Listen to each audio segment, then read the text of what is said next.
You are listening to the regular version of Sexy Marriage Radio. smrnation.com.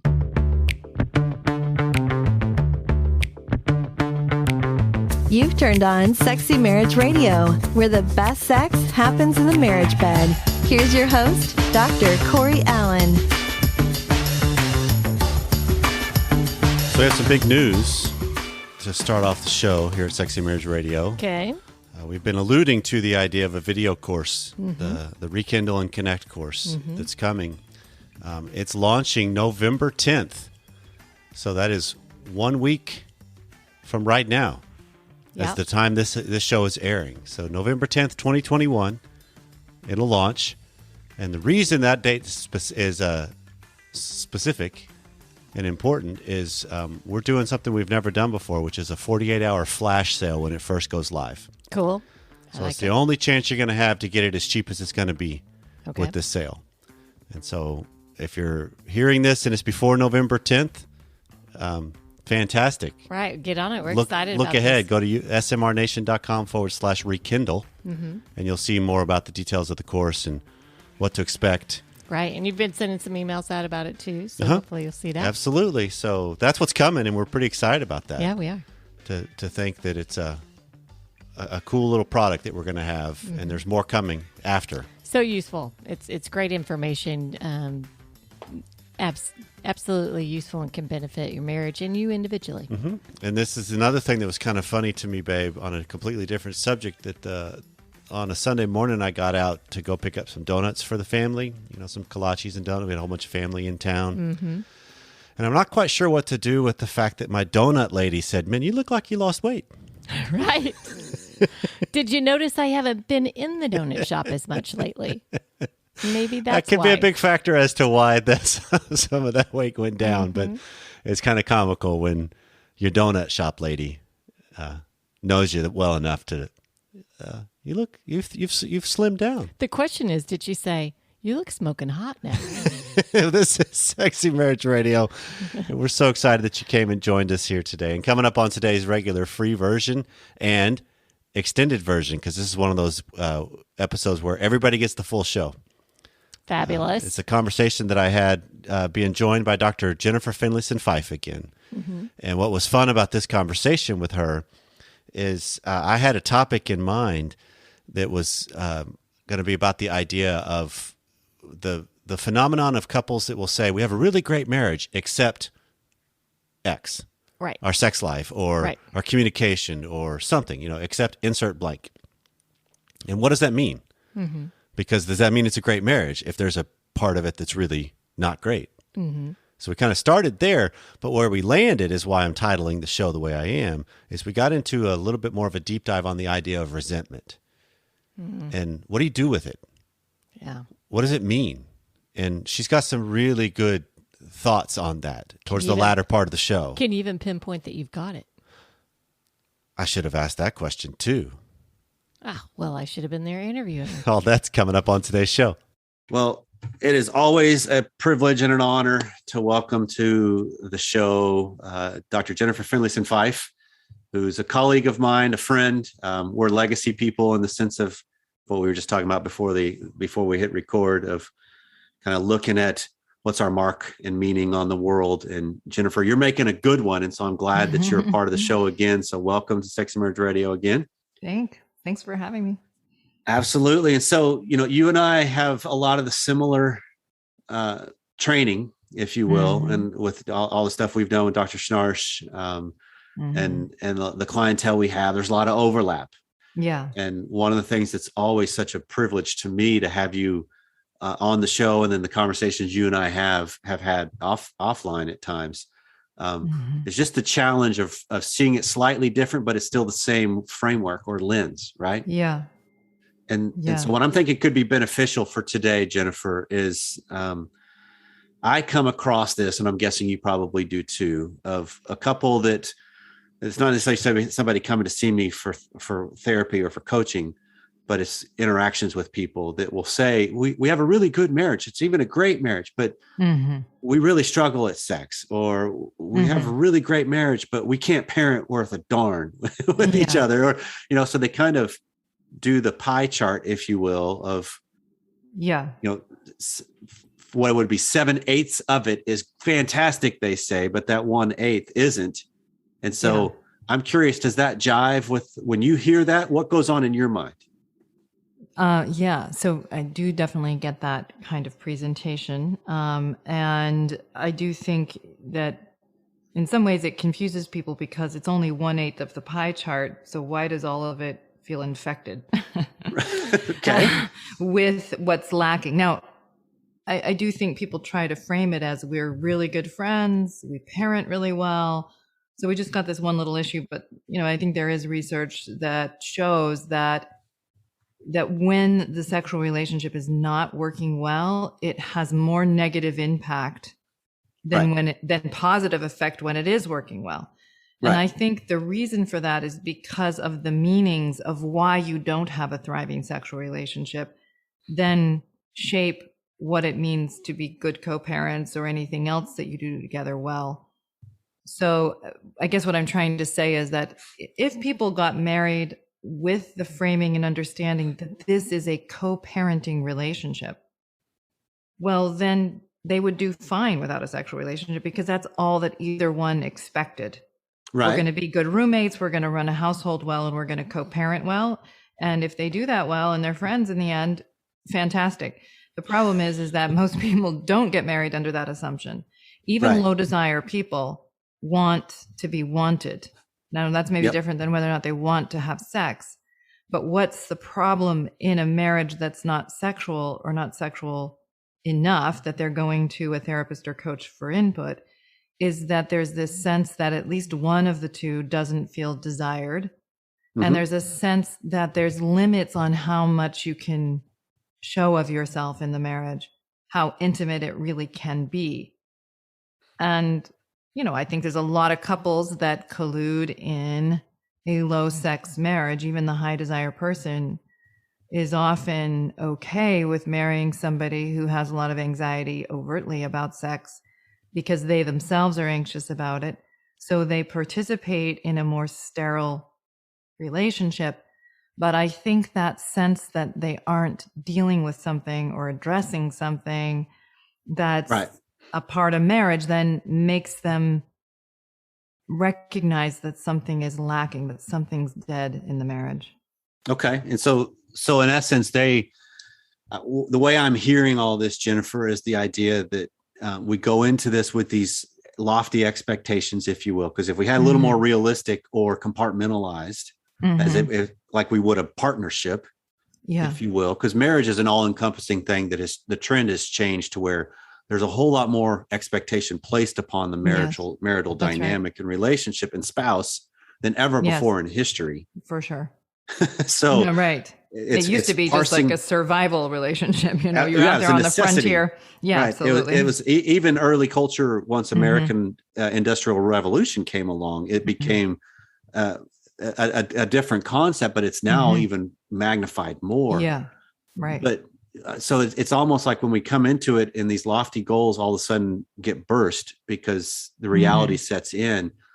So what I'm almost hearing you say is the limits that we may place on some of these things that then become problems, i.e. a sex life or sharing a desire or even akin to feeling desired, is I've placed a limit because it's become this area of like, I'm scared to bring it up. I'm scared to say something because it's too exposing. It's too risky. Or my hunch also is I've done it once before and it went badly. And so therefore the brain marked in, don't ever bring that back up again. Don't ever try that move again or whatnot.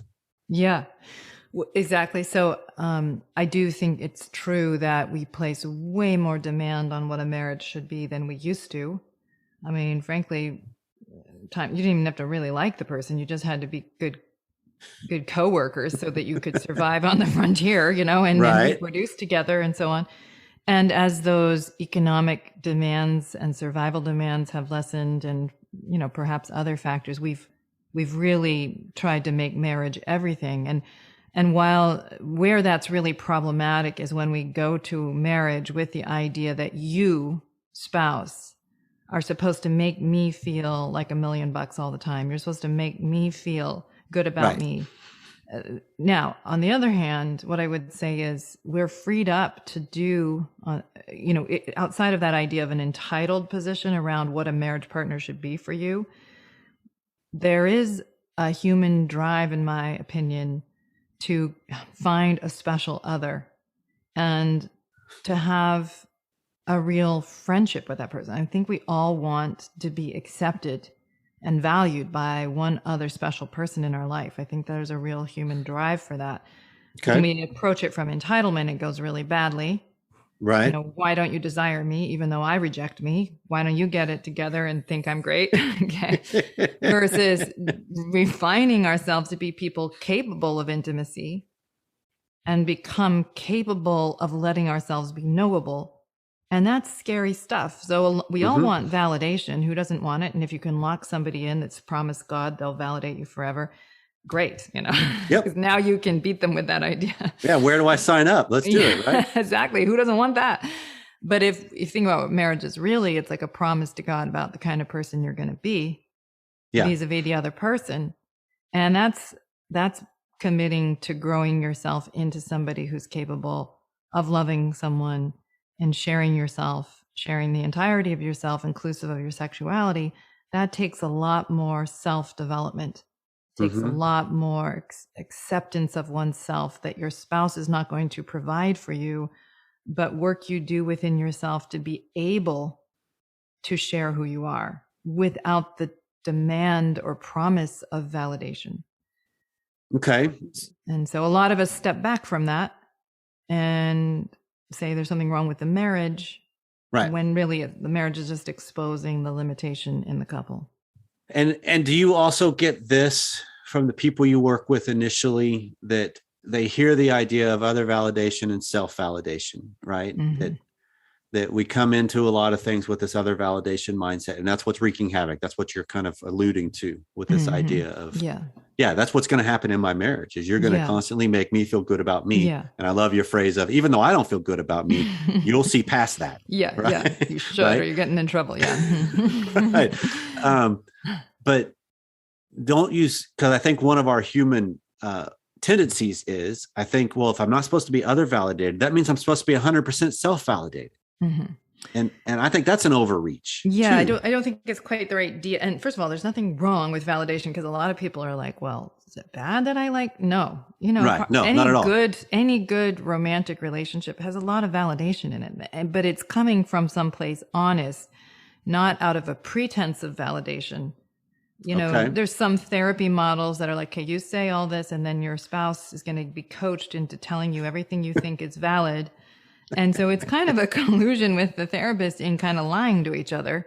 Yeah. Right. And I'm not saying the better. Oh, no, thing keep is to stepping be on toes. You don't have to back up. Keep stepping on toes. Well, all I'm saying is that the antithesis of that is not being brutally honest and being cruel either. Right. To be collaborative is to speak about the truth in a way to deal with what's true and to create something honest and decent with each other. That's the goal. So it's not honesty for its own sake, but it's honesty that's about creating something solid and real.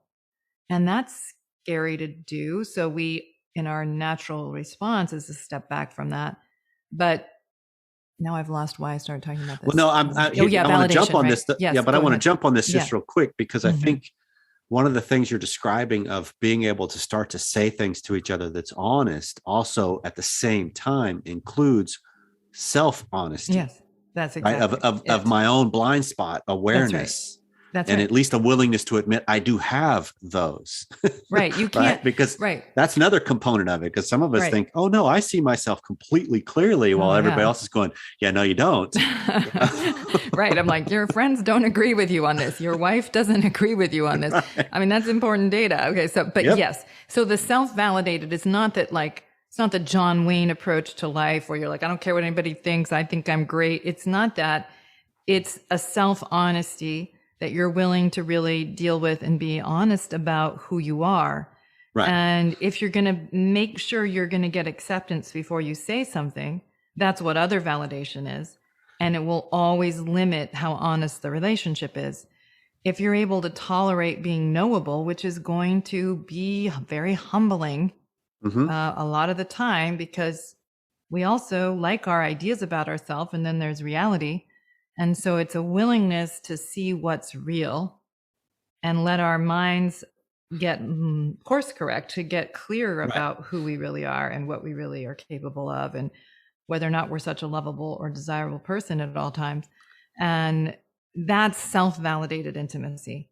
Right. So it's not like I don't care. I do care, but not I'm trying to get you to see me the way I want to be seen. I care how you feel about me because there's good information in there about who I am, and I need to deal with who I am. The art of marriage is really the art of keeping up to date with your partner, of staying on track with your own and each other's life goals as they emerge, exist, and change. It's about supporting each other and staying connected emotionally, intellectually, physically, and spiritually. Marcia Berger, LMFT. A great marriage doesn't happen by accident. Deeper connection with your spouse doesn't happen by accident either. Have you reached the point in your marriage where there's a slow creep of discontent or disconnect? When was the last time you talked with your spouse about anything other than the schedule, work, or kids? What if there was a way to be reminded on a weekly basis to touch base with your spouse? The State of Our Union helps you remember and discover what brought you together in the first place. It's a tool designed to help couples keep the important from being replaced by the immediate. Plus, this works from your own phone. 52 reminders, deepen your conversation, dream, and plan together. Go to smrnation.com/union. Connect on a deeper level today.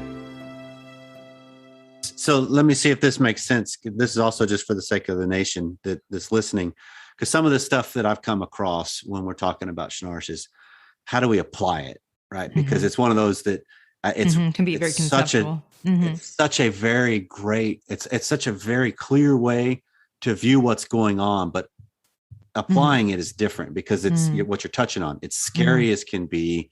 It's humbling. It's exposing. It's anxiety producing, not actually reducing. Yeah. So to speak up. And so tell me if I'm on the right track in the way I'm hearing where we're kind of going with this conversation. Because a couple of months ago, Pam came to me one morning after a quick little exchange we had where she felt like I was punishing in something I said, like she did not perform up to task or didn't satisfy something that was an expectation that she was picking up on or I was delivering. And she felt like she was being punished or in trouble because of it. And so she brought it to my attention. And this was the second time something like that had happened within the close proximity of like 3 weeks. Yeah. And so I finally was like, I'm doing the self-evaluation of, okay, I don't think that's an agenda of mine. I don't think I'm trying, and that's probably my Disneyland version of me. Yeah. I'll be honest about this. And this is one of the things I've loved about listening to some of your work and the way you frame it is this was also a chance that I could be courageous and realize I may have a blind spot here. I may have something going on. I have no clue. And so I actually said to her, honey, this is twice in a short time. You have felt like I can be punitive with stuff. Can you give me a little more data as to why? Because I'm not aware of it, but I also want to deny the fact that it could be there. Right. Yeah, right. Exactly. So help me see me better in this regard. Great. Good. Okay. Perfect. Yeah. That's an actionable thing. Exactly. Like if your spouse has a view that's incongruent with your own, it doesn't mean your spouse is right. I mean, they may have their own agenda, but if you want to be self-validated, you're going to go and find out what they mean, because don't we all know that we can often see our spouse better than they see themselves? Right. But the problem is the opposite is true. And so, and so to be humble enough, open enough to say, well, tell me what you see so I can think about it honestly myself, because the goal when you're self-validated is not about proving to your spouse you are the way you see yourself. It's proving to yourself that the way your spouse or others see you is or is not true. That is to say, you're taking a look at who you are through the helpful lens of other people's perspective. Right. Because our minds are self-reinforcing. We like the things that create equilibrium within our own minds, and that may have nothing to do with what's true. Right. And when I work with clients, I see them do this. I say, no, this is what you're doing. Let's look at your behavior. And it's like, you see the walls and the resistance because their mind is trying to block that information because it doesn't want the disequilibrium that will happen if they start to look at or accept how they're being experienced. Right. So they will push off the messenger, shoot the messenger, rather than be honest with themselves. Well, lots of people do get honest, and that's how they start evolving and becoming more solid, is by dealing with that discrepant information honestly. And I think there's a question you can ask yourself in this moment. If for those that are listening to this, and even for my sake, I'll do this for my own benefit too, to remind myself of this too, of that anytime I get something that's coming across that I am quick to shut down or deny, right? How do I ask myself the question of, okay, what if their stance is true? Right. What if their view is true? Even if it's only like 1% true, exactly. There's still truth in there, right? There's still something in there that I would benefit from acknowledging, addressing, confronting, and at least, this is my belief, not that I have to necessarily change it, I have to own it better. Yeah. Right. Because it could be some of the things that my view on something is just going to be conflictual with my spouse and those that are close to me. And so how do I not fight the fact of, oh no, I don't really believe that, and fight the fact of, we just don't see it the same. Now it's a more honest that's conflict. Right. So one thing is, I think what we often do is we will use where our spouse is getting it wrong to cover up where they're right. And they usually are plenty wrong. I mean, that is to say they've got their own agenda. They've got their own desire to not look at their own part in a problem. And so they'll overstate things. You never do blah, blah, blah. Yeah. And then the spouse will be like, what do you mean last night I did blah, blah, blah. And so they get fighting about where they're wrong rather than talking about where they're right. So the thing I will sometimes say to myself, and I teach people to do in my courses, is two questions. Like, talk to your spouse about where they're right.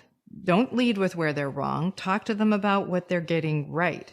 Because you're starting to pull your mind to true north. You're cleaning up your internal compass when you do that. Right. When you're over here trying to get them to get their eyes off of where they're right by focusing on where they're wrong, you're corrupting your inner compass. This is a great disservice to oneself. It feels good, but it's very bad for you to screw with your ability to track true north. So to ask yourself the question of, where is my spouse right about this? Even if they're getting 90% wrong, let's talk about the 10% that I can see. That will help you.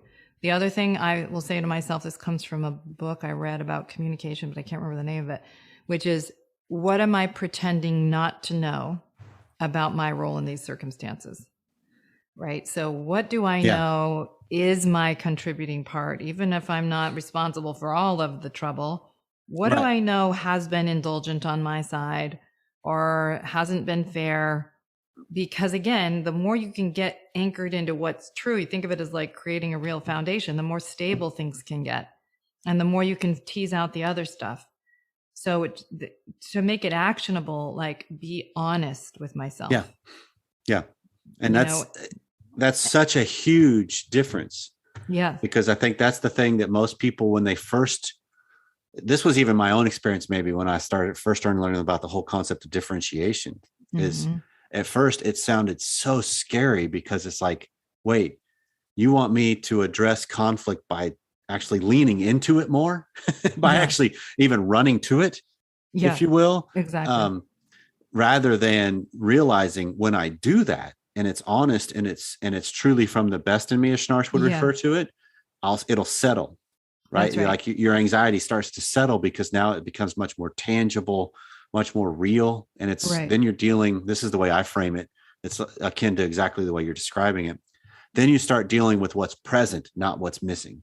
Yeah, exactly. And too often we go into this idea of, well, the problem with my marriage is this, and it's what's missing, rather than the problem with your marriage is what's present between you. What you're actually doing as a couple. What you're doing. Yeah, absolutely. Yeah. And I think that, I think you were alluding to this as well, which is this idea that a lot of times we pretend things, not just about ourselves, but we pretend things about our spouse that we don't believe because we don't want their anger. We don't want the conflict. They're pressuring us to go blind to something in them. So we are pretend like we're in Disneyland with them. Let's play along, right? Let's play along because I don't want the conflict. I don't want the invalidation. Maybe I'll never get sex if I talk about this, so I'll just pretend it's not there. Whatever it is, right? And so I think that also takes courage to talk straight to your spouse about where you disagree with them. Now, this is not out of that self-righteous need to be right and to fend them off. When you're doing this constructively, you're going to be anxious too. Yep. Because you're throwing away the validation you want. And so if you're a classic nice guy or an accommodating female that just kind of goes into a chameleon and accommodates a more demanding partner, this is going to be a stretch to say what you really think without going into self-righteous anger or throwing it all away when you start to get pushback. Right. And so you can track it by an anxiety that comes from being honest, but that's your brain growing into a more solid self when you do that. Just like when you're at the gym and you're uncomfortable, when you're talking about what's true and it's truth you wish weren't there, you're going to feel that discomfort, but it's your brain growing to start creating neural pathways that are based in what's true. And as faith-based people, we say we're all about truth all the time, but a lot of us have learned a way to be good that's about pretending things are better than they are. And that's actually faithless. That's like you don't believe in truth as the core good. And I think Christ was very critical of that idea that you do the auspices of goodness, the pretense of it, but you don't want to deal with what's true about yourself. Right. And that's, that hypocrisy. Yeah, it's not transformative then. It's not restorative then. It takes away the whole premise of it, and it becomes just actions and role play, which is kind of how we started the conversation of we've got these areas where we seem to be. So maybe the way to frame it of the areas where it seems like we would label it as great is we play that role well. Yeah, exactly. But the area we're not, that 1/8 is actually the one that's the most exposing of the others that's beyond the role. And it's getting into the deeper of who am I in this role? Because this speaks to my language, because my whole journey, if you talk about the transformative path I have been on as an adult, was recognizing in my late 20s, early 30s, the fact that I was really good at role playing. Yeah.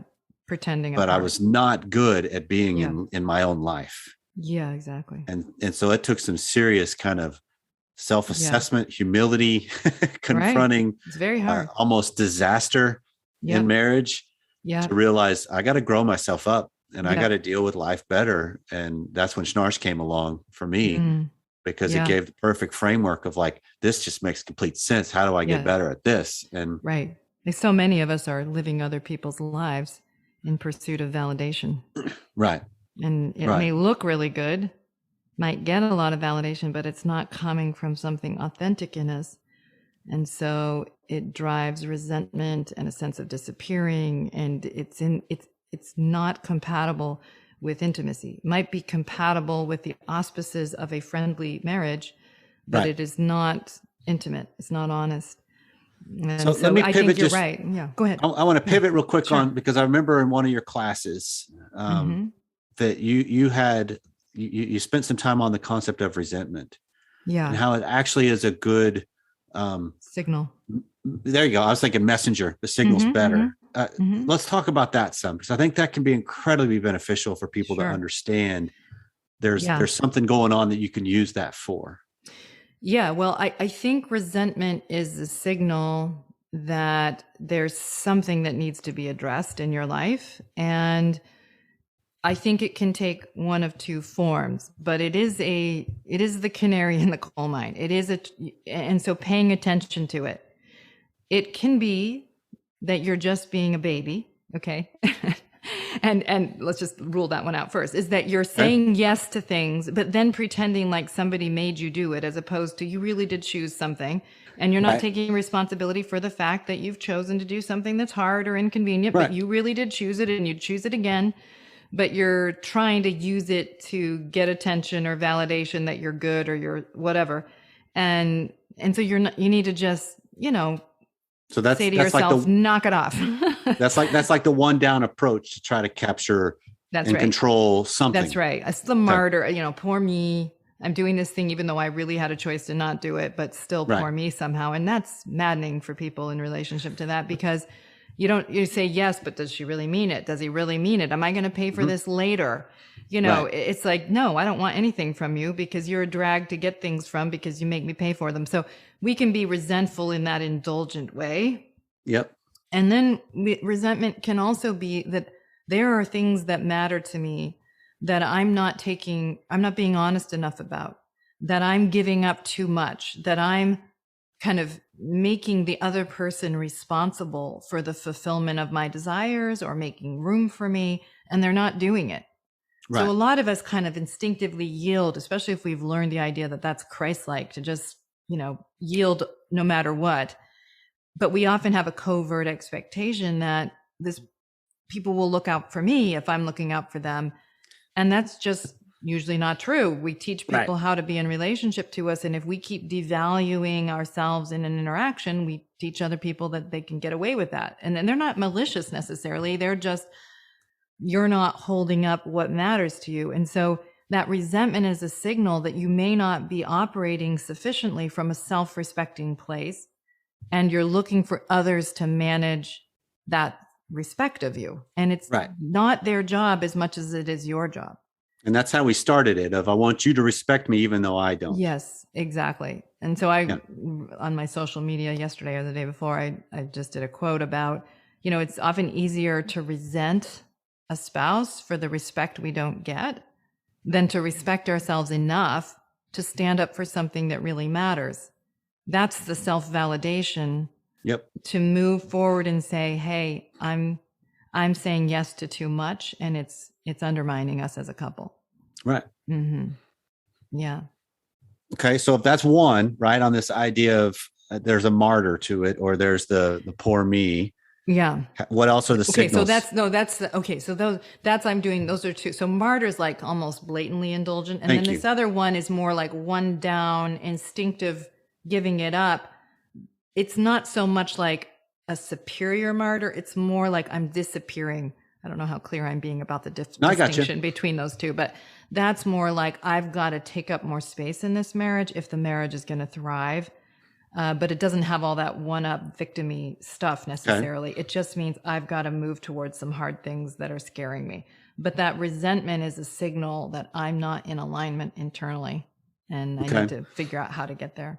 Yeah. And can it be a relational signal too? Is there a component of that? Yes. Say more what you mean, just so I can follow the question. Because one of the things I love about the whole differentiation model is the data that is presented to us first and foremost has to be addressed on what's my colluding, culpability. How am I helping co-create this stuff? Right. Mm-hmm. Because before I take on anybody else that matters in my life, I better take on myself. Yeah. But I think there's also a component of, can there be, and maybe I'm kind of answering my own question I'm throwing to you as I'm thinking this through out loud, of a resentment that I may have that's been ongoing in my marriage could be because my partner hasn't stood up for something that they say and claim they care about, but I haven't had the guts to say and call them on it to say, do you really care about this or not? Because that's more anxiety that would come at me, that it's almost calling them out. Yeah, you're saying you could take advantage of your spouse's difficulty of holding what they really want. Is that what you mean? I just want to make sure. I'm just kind of thinking of it as because resentment's going to be one of those things that runs rampant in a lot of relationships. I mean, I think even in the best of marriages, we're going to have that's an undercurrent. It's something that's just there, and I better take care of it because it's going to become above the threshold if I don't. And what we've talked about thus far is the fact that it's something that I have to do of my own doing and my own agency. For my own worth, right? And respect. Right. But is there also a relational dynamic that maybe you're the canary in the coal mine, resentment? Got it. I mean, maybe what you're saying is you feel your spouse's resentment and maybe they're not dealing with it, but you feel it in the air all the time. And is there a way to go and address that? Because that's leaning into the struggle. That's leaning into what could come back at us. Honestly, it's like, am I on glue or are you mad? And if you are mad, talk to me. What are you Right. mad about? Because that's going to push your spouse, as long as you're really genuinely trying to understand if you have a role in their unhappiness, Yeah. that's going to push them to take more responsibility one way or the other. Never mind, I'm just being a baby. I like punishing you. You're easy to punish. Okay. That could be one legitimate response. Or, no, I really am upset. I feel like I've talked to you about this 400 times and you don't deal with it. That could be a response from your spouse too. And so, yeah, you absolutely. I think couples who are talking in code, but there's all this anger going on below the surface, Right. are trying to collude in some pretense that things are fine, Right. rather than get more honest and deal with it. And that's, we like covert warfare often because you don't have to take as much responsibility Yep. as I'm really angry at you and I plan on punishing you for the next 4 days. I mean, at least it's straight up. Yeah, because I could take a trip. So buckle up because it's going to be bad. Yeah. Like, hey, look at that. I got a conference these next 4 days. Exactly. Perfect. I just take forgot. the 4 days. Yeah. Exactly. Totally. Okay. Because Yeah. that's the beauty of just trying to think through this lens of the way we all operate, is a diluting of ourselves, or, it's not quite looking at what is as cleanly as maybe I need to, because it takes work. It takes courage Oh, it does. to step up and ask yourself these hard questions of what's my role? Yeah. What's the real issue? What's the real problem that's being co-created? What's my part in it? And then Yeah. also, what's my marital dynamics part in it? Because I think some of this is just what comes with, I'm with somebody that wants what I don't want sometimes. Yeah. And then it becomes, what do I do with that data? Right. And I think, inherent to that process is, it's maybe paradoxical, and maybe it's, just getting into the second half of life here, that it just becomes so obvious that to do that is the gift in it is you just deeply are accepting your humanity.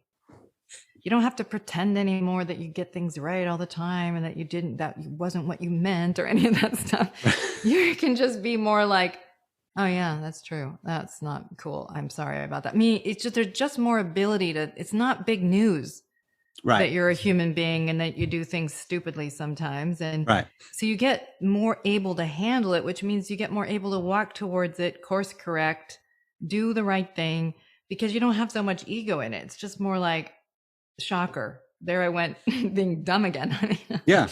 And so I think when we're younger, we're so like, our worth is tied to some kind of false perfection. And so we're fending off any idea that we're anything short of it while we're berating ourselves internally because we aren't perfect. It's just a pretty miserable place. And so when you can just embrace the fundamental reality of being human, you handle it much better and you're more gracious in it, and you forgive others more easily because they're human too. And we all are amazing and precious anyway, even though we do dumb things. And so like the more you can lean into that, the freer your life is and the richer it is, and the more gratitude that's in it and the more humility that's in it. But it does mean putting your ego on the altar, which is easier to talk about in a podcast than to do, but that's what it is. Mm-hmm. Absolutely. And that's the same kind of stuff we've been talking about all the way through, of being able to have the courage to ask the difficult questions of yourself. Or I came across this was from Mark Manson, one of the chapters in his book, of just asking the idea of, what if I'm wrong? Yeah. Taking that stance on most everything that happens in life. I've had this belief, I've had this structure, I've had this whatever. Yep. Well, what if I'm wrong with it? And see where that leads. He really you. promotes this honesty. That's at the core of, he's talking mostly about masculinity. I really like his work, but that's the core of strength, is being straight, being honest, and I think a lot of us want to be strong without real integrity, because integrity is literally strong. You're not a house divided. You aren't crumbling in discrepancy. And so, but that honesty, that process of confronting, what if I'm wrong about this? That takes a lot of moral courage, but you get the reward that comes from it. Yeah, because I think even what you were just alluding to on getting to the second stage of life, and this idea of you get a little more contemplative. Maybe we get a little more legacy focused. We get a little more, what's my impact? What really does matter? That coupled with that is this idea of I've started to learn who I am. Right. But I think equally important is I finally accepted who I'm not. Yeah, exactly.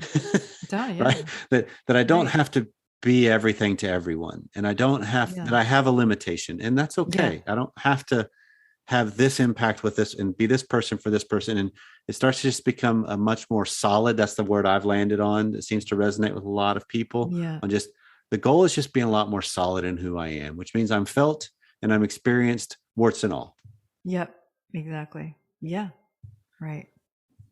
So is there any kind of things we need to wrap as we're wrapping this up that's still kind of percolating out there in your mind to help land this? Because I think this is a good way to frame the whole view of what happens in a lot of marriages, right? I mean, a majority of them is just because we have seasons, or we are definitely full on in this. We play the role of married life, okay, or well, but is it truly transformative and restorative? Well, see, I think, there's maybe a couple ideas of schnarches that I particularly appreciate, which one is that marriage is how did he say it, is a people growing machine. And, from my faith tradition, we have, and I think many Christian faith traditions, there's an idea that marriage is divine as an institution.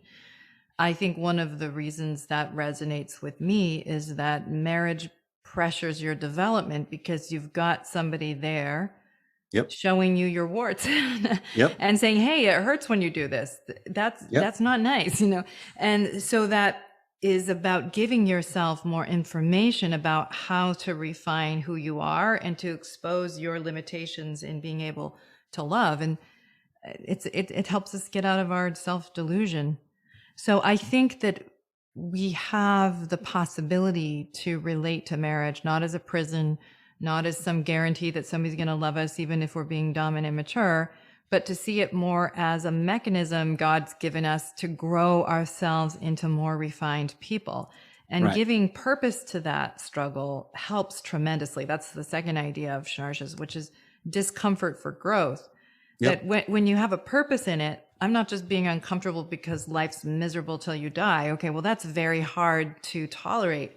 But if you're saying, well, this hurts, but I believe in the process. It's hard to be honest. It's scary. It makes me anxious. But this is why faith is a virtue. I'm tolerating the uncertainty to create more good in the world, to create more strength in my marriage, in myself, in my family. So when you can see that larger goal, it helps tremendously to tolerate the humiliation fundamental to living more honestly. No, that's well said, Jennifer. That's because I think this is some of that stuff that's kind of built off of Viktor Frankl's work of reframing suffering and struggle and making a meaning attached to it. That changes everything. And so if you can look at your task of what I'm facing in life, because these are the dynamics that are immovable. That's right. Right. If I'm going to be in a relationship, regardless of the level of relationship, there's dynamics that are at play. That's right. And so I can spend a lot of energy trying to change those dynamics, or I can recognize they're actually trying to produce something. Yeah, exactly. And that's very good. So Jennifer, how can people that have been digging this conversation that we're having find more of your particular specialty and expertise? Sure. So you go to my website and I have a lot of online courses. I am LDS. I grew up as a Latter-day Saint. So I'm focused on that group, but they're good materials for, it's like today, right? So that it's applicable. It's applicable to everyone because I've seen every single one of your courses and wholeheartedly recommend them. So thank you. So there's courses there. And then I also just started a podcast. I don't know if you know about this, but I started a podcast called Room for Two, in which I'm doing couples coaching with real couples and applying a lot of the principles that I talk about and that I teach in my online courses to these couple situations. So it allows people to listen in and see themselves in these couples and get the feedback that I'm giving to them. So it's kind of vicarious coaching. And then I do an instructional element on the end where I talk about some principle or idea that was fundamental to this conversation. So it's a paid podcast. So it's gotten rave reviews. People have said they can relate to so many of the couples and that it's really helping them change things in their own lives. So that's my biggest project lately that I've really been loving. That's awesome. Well, Jennifer, I can't thank you enough for every time you take some time out to hang with me and help me get better. And then the Sexy Marriage Radio Nation get better. Thank you. It's great to have you as a colleague. Thank you. Yeah, thank you. I always love our conversations, and I miss being able to see you at schnarz conferences for so many reasons. Exactly. Maybe we can create one of our own as a group of colleagues again. So. We can come up with something. Yeah, we need to. Perfect. Yeah. Well, thanks again, Jennifer. Thank you. What is so great when voices that think similarly but just slightly different are a part of the conversation. Right. And Dr. Jennifer is such a valued colleague in the way she sees things and in the way she presents things. And she has some really good things going on that's fascinating and how much it can help. And our hope here at Sexy Marriage Radio is that this kind of conversation just about how a lot of what goes on in our marriages, if I look at it differently, it just is better. Right. Because it doesn't necessarily change what's going on. It changes the way I approach what's going on. Perspective matters. And therefore, then I change myself in the process because that's what we believe here at Sexy Marriage Radio. It's really all about. And so this has been Sexy Marriage Radio. If we left something undone, I didn't do this at the beginning, but call us, let us know, 214-702-9565, feedback at sexymarriageradio.com. Join into the conversation. We'll see you next time.